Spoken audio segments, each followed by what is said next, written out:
Halo, selamat malam. Di video kedua ini, video series Docker, saya mau sharing mengenai apa itu Docker. Apa itu Docker? Docker merupakan sebuah open platform yang digunakan untuk developing, shipping, running application, dan packaging image. Untuk developing sama shipping ini maksudnya mengembangkan dan build ship buat container sama image. Jadi kan kalau Docker itu ada istilahnya, kalau aplikasi running itu namanya container, kalau buat bootingnya itu namanya image, running application dan packaging image. Jadi image-nya bisa kita buat sendiri, kita bisa custom, kita bisa ubah sesuai kebutuhan kita gitu. Versi Docker ada Enterprise Edition dan Community Edition, bisa dilihat ya di Docker E dan EE.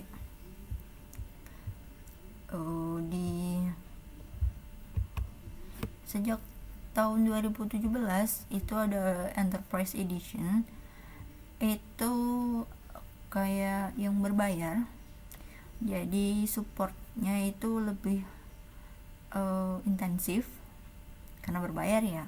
Kalau community itu yang free, kalau Enterprise itu ada basic, standard, dan advance. Terus kalau community itu edge sama stable, bisa dilihat nih. Itu sih, itu jenisnya. Kalau sejarahnya bisa dilihat di sini, dia tahun 2013 .cloud, sekarang namanya Docker Inch, dari Solomon Hykes. Lisensinya Apache 2 license di GitHub gitu. Yang pada tahun 2015 dia Dockernya udah join ke Open Container Initiative. Nanti bisa dibaca lebih lanjut di dokumentasinya ya. Terus benefitnya cepat deployment, migration, dan restart. Ini maksudnya karena kan kalau di Docker itu kan nanti di video selanjutnya saya bahas infrastrukturnya ya. Dalam komponen Docker itu dia hanya akan memasang apa yang kita butuhkan saja. Misal kita butuh web server pakai Nginx, nah di dalamnya ya kita butuh Nginx dan file website yang akan kita tampilkan saja. Beda kayak di VM, kayak file-file yang nggak perlu itu nggak akan dimasukkan. Jadi dia lebih cepat gitu, menghemat resource juga gitu. Secure, aman karena dia bentuknya isolated.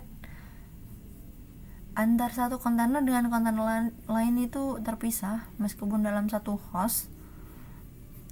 Lightweight, ini safe disk, jadi karena tadi cuman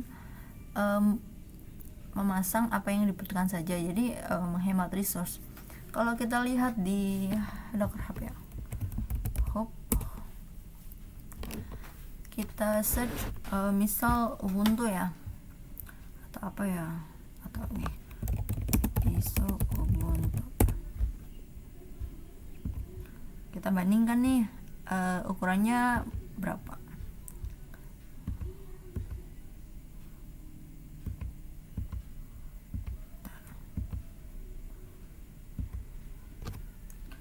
Kalau kita bandingkan dia ukuran, kalau file ISO biasa itu sekitar 1,1 GB. Kelihatan resource-nya di sini.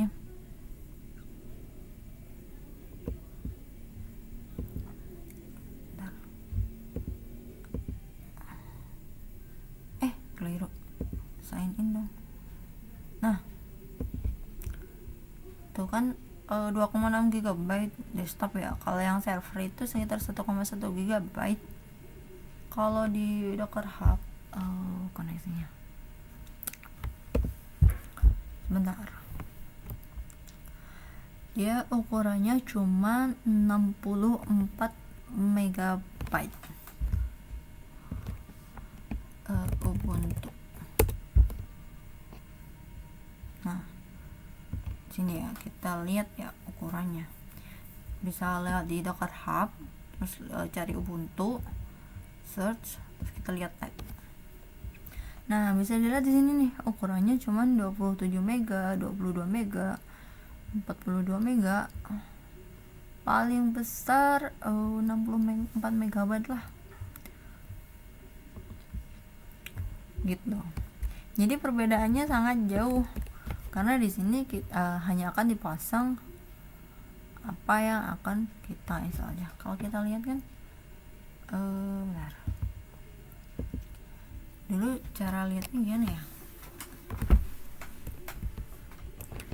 Kita bisa lihat nih. Kita klik ya. Klik layer. Nah, dalamnya ini kita bisa lihat nih.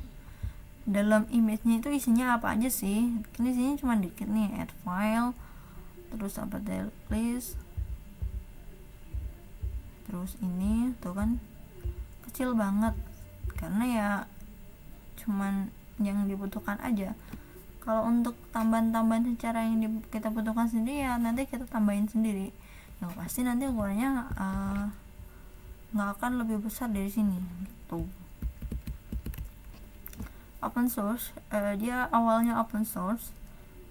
Kalau untuk enterprise kan itu mulai tahun 2017 ya.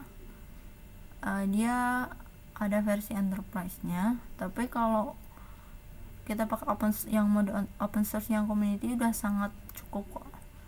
Tapi kalau yang buat perusahaan skala besar ya kalau mau yang enterprise ya silakan aja.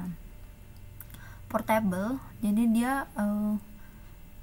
gini, semisal kita install dockernya itu di server A. Nah, counternya kan di sana. Kita bisa manage container yang ada di server A itu dari server B. Jadi kita bisa pakai Docker remote gitu. Dan image-nya itu bisa dipindah. Terus ada contoh Docker registry buat manajemennya, itu portable. Microservice and integration. Kalau microservice itu biasanya pakai kayak diintegrasiin pakai Kubernetes. Di sana kan pot-potnya itu kan pakai bisa pakai Docker juga integration. Simplify DevOps ini bisa diintegrasiin juga kayak kalau kita mau build image, kita bikin container itu nanti bisa diintegrasiin, kita bisa pakai CI/CD, bisa pakai Jenkins atau pakai GitLab. Version control capabilities kita bisa pakai kayak Git, itu bisa kita push repo ya, itu bisa kayak Git. Kompatibilitasnya bisa lah gitu. Dokumentasinya ada di sini. Jadi ya gini benefitnya mengapa kita pakai Docker gitu. Sekian dari saya. Sampai jumpa di video selanjutnya. Selamat malam.